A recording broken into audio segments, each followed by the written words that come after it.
ಹೆಣ್ಣಿಗೆ ಸೀರೆ ಯಾಕೆ ಅಂದ, ಅಂದ ಚಂದ, ಅವಳ ಅಂದ ಒಳಗೆ ಅಡಗಿರೋದ್ರಿಂದ.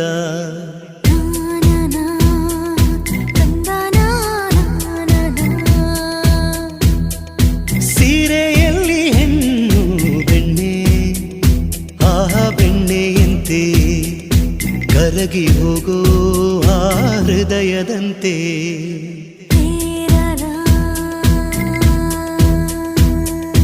ಹಣೆಯಲ್ಲಿ ಸಿಂಧು ಅಂದದ ಬಂದು, ಕಣ್ಣಲ್ಲಿ ಕಾಡಿಗೆ ರುಚಿಯಾದ ಅಡಿಗೆ ತಿಂದು ದೇಗೋ ಹೃದಯಕ್ಕೆ. ಹೆಣ್ಣಿನ ಅಂದವೇ ಮದುವೆಯ ಭೋಜನವಂತೆ, ಮದುವೆಯ ಭೋಜನವಂತೆ.